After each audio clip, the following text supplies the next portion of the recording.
Welcome to steno dictation. Dictation 5 second बाद शुरू होगा।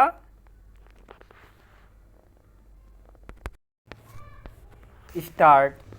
हरियाणा के महेंद्रगढ़ में एक स्कूल बस के पेड़ से टकराने से 6 बच्चों की मौत मन मस्तिष्क को झकझोरने वाली घटना है। यह हादसा लापरवाही की पराकाष्ठा को बयान कर रहा है। आखिर ईद के त्यौहार पर निजी स्कूल खुला क्यों था? किसी निजी स्कूल की ओर से नियम कानूनों की अनदेखी का यह इकलौता मामला नहीं। ऐसे मामले पहले भी सामने आ चुके हैं। महेंद्रगढ़ में स्कूल बस हादसे का शिकार इसलिए बनी क्योंकि चालक तेज गति से बस चलाते हुए ओवरटेक कर रहा था और नशे में भी था। एक तरह से वह दुर्घटना को निमंत्रण देने पर आमादा था। इस भयावह दुर्घटना के बाद शोक संवेदनाओं का तांता लगना स्वाभाविक है, लेकिन क्या कोई यह संकल्प लेगा कि जिन कारणों से यह दुर्घटना हुई उनका निवारण किया जाएगा?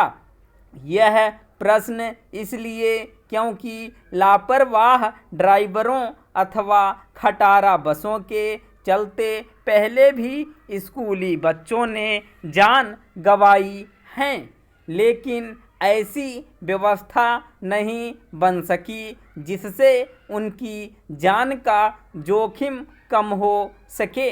क्या हालात बदलने और बच्चों के सुनहरे भविष्य का सपना दिखाने वाले हमारे नीति नियंता इतना भी नहीं कर सकते कि कम से कम स्कूली बसों के संचालन में किसी तरह की लापरवाही न हो?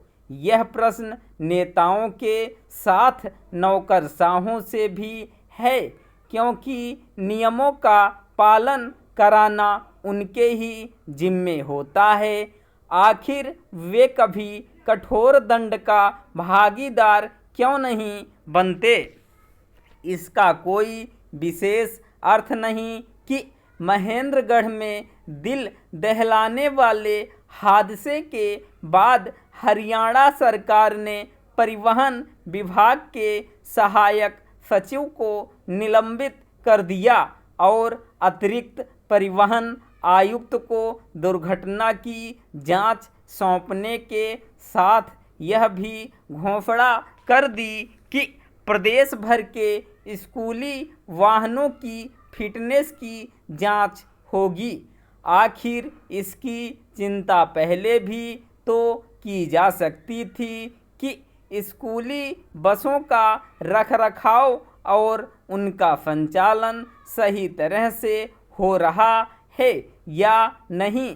इससे भी संतुष्ट नहीं हुआ जा सकता कि बस दुर्घटना में बच्चों की मौत के बाद स्कूल प्रबंधन के खिलाफ कार्रवाई के निर्देश दिए गए।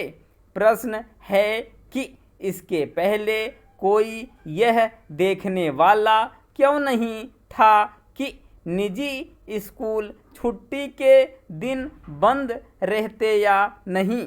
स्कूली बच्चों के सुरक्षित आवागमन को लेकर किस तरह कागजी खानापूरी होती है, इसका पता इससे भी चलता है कि करीब 1 साल पहले एक जनहित याचिका पर हरियाणा सरकार ने उच्च न्यायालय में हलफनामा दिया था कि वह इस संदर्भ में आवश्यक कदम उठाएगी। कोई भी समझ सकता है कि उच्च न्यायालय को भरोसा दिलाकर कर्तव्य की इतफरी कर ली गई। ऐसा रवैया राज्य विशेष तक सीमित नहीं, यह राष्ट्रव्यापी समस्या है। और इसीलिए देश में प्रतिदिन लापरवाह और अकुशल चालकों, खटारा वाहनों आदि के चलते सड़क हादसे होते ही रहते हैं। इन हादसों में न जाने कितने लोग मरते हैं, लेकिन हमारे नीति नियंताओं की सेहत पर कोई असर नहीं पड़ता। स्टॉप।